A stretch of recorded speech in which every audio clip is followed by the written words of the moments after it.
Bismillahirrahmanirrahim. Assalamualaikum warahmatullahi wabarakatuh. Kami dari kelompok 2 akan menjelaskan tentang sejarah ilmu kalam.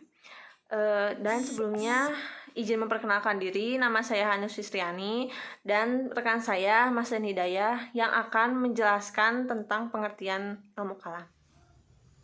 Pengertian ilmu kalam, menurut Al-Farabi, definisi ilmu kalam adalah al-kalamu ilmun yubahathu fi an dzatillahi ta'ala wa sifatih wa ahwal mumkinat minal mabda' wal ma'ad ala qanunil islam wal qaidil akhir li ikhrajil ilmil ilahi lil falasifah. Ilmu kalam adalah disiplin ilmu yang membahas tentang zat dan sifat-sifat Allah beserta semua eksistensi yang ada. Yang dimaksud eksistensi di sini meliputi perkara-perkara dunia hingga perkara-perkara sesudah kematian. Ilmu ini disimpulkan sebagai ilmu ketuhanan secara filosofis. Dan menurut Ibnu Khaldun, ilmu kalam adalah huwa ilmun yatadammanul hujjaj al-aqaidil imaniyah bil adillatil aqliyah. Ilmu kalam adalah disiplin ilmu yang mengandung argumentasi-argumentasi tentang akidah imani yang diperkuat dengan dalil-dalil rasional. Apa sih sebab penamaan ilmu kalam? Mengapa dinamakannya ilmu kalam? Yaitu di dalam surat An-Nisa ayat 164 dinyatakan bahwa Allah berkata-kata kepada Nabi Musa secara langsung. Timbul persoalan, apakah suara yang didengar oleh Nabi Musa itu qadim? Suara yang didengar oleh Nabi Musa mengandung huruf. Apakah tidak bertentangan dengan keyakinan bahwa kalamullah itu tanpa huruf dan suara? Demikian pula Al-Quran yang diturunkan kepada Nabi Muhammad SAW. Apakah Al-Quran qadim?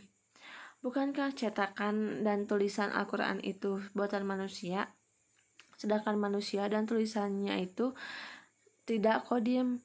Dan disinilah timbul persoalan-persoalan, apakah Al-Quran itu qadim atau hadis? Dan dari sini pula lah timbul sebutan ilmu kalam. Ilmu kalam juga dinamakan ilmu tauhid. Arti tauhid yaitu percaya kepada Tuhan Yang Maha Esa, dan ilmu kalam dinamakan ilmu tauhid karena tujuannya untuk mengesahkan Allah. Dan ilmu kalam juga disebut sebagai usuluddin atau ilmu aqaid. Hal ini dikarenakan ilmu kalam membahas tentang dasar-dasar agama Islam, yaitu kepercayaan atau keyakinan. Lalu lahirlah teologi Islam seperti Khawarij, Murji'ah, Mu'tazilah, Asy'ariyah, dan Maturidiyah. Dan bagaimanakah sejarah ilmu kalam itu? Sejarah ilmu kalam, menurut pandangan Harun Nasution, persoalan-persoalan kalam dipicu kemunculannya oleh persoalan-persoalan politik. Persoalan-persoalan politik yang dimaksud menyangkut peristiwa terbunuhnya Utsman bin Affan yang disebut dengan fitnah kubra, yang berujung pada penolakan Muawiyah atas kekhilafahan Ali bin Abi Thalib. Ketegangan antara Muawiyah dan Ali bin Abi Thalib mengkristal menjadi perang Siffin yang berakhir dengan keputusan tahkim atau arbitrase. Sikap Ali yang menerima tipu muslihat Amr al-As, utusan dari pihak Muawiyah, sungguh pun dalam keadaan terpaksa, tidak disetujui oleh sebagian tentaranya. Mereka memandang bahwa Ali telah berbuat salah. Oleh karena itu, mereka meninggalkan barisannya. Dalam sejarah Islam, mereka dikenal dengan nama Khawarij, orang yang keluar dan memisahkan diri. Di luar pasukan yang membelot Ali, terdapat sebagian besar yang masih tetap mendukung Ali. Mereka lah yang kemudian memunculkan kelompok Syiah. Harun lebih lanjut melihat bahwa persoalan-persoalan kalam yang pertama kali muncul adalah persoalan siapa yang kafir dan siapa yang bukan kafir. Dalam arti siapa yang keluar dari Islam dan siapa yang masih tetap dalam Islam.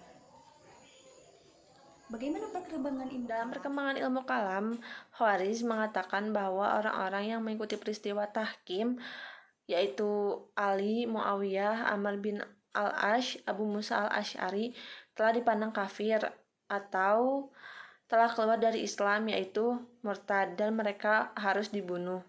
Konsep kafir yang dikemukakan oleh Khawarij ini lambat laun berubah dikarenakan pecahnya golongan dan Khawarij menjadi beberapa golongan dan aliran, sehingga lahirlah suatu tanggapan bahwa yang disebut kafir itu bukan hanya orang-orang yang menentukan hukum. Persoalan inilah yang memberikan pengaruh besar terhadap perkembangan aliran-aliran ilmu kalam, antara lain pertama aliran Khawarij yang mengatakan bahwa orang yang berbuat dosa adalah kafir, dalam artian murtad yang seharusnya dibunuh.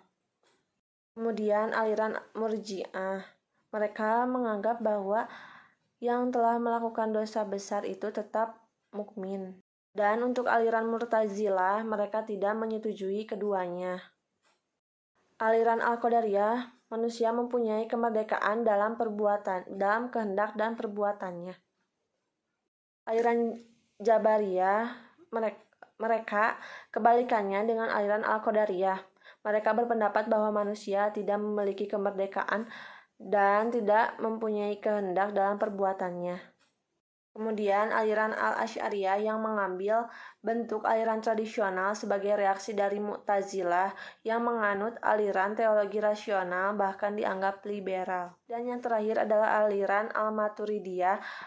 Ini adalah teologi pada dasarnya sama dengan Asy'ariyah, yaitu menentang Sekian dari kelompok kami. Wassalamualaikum warahmatullahi wabarakatuh.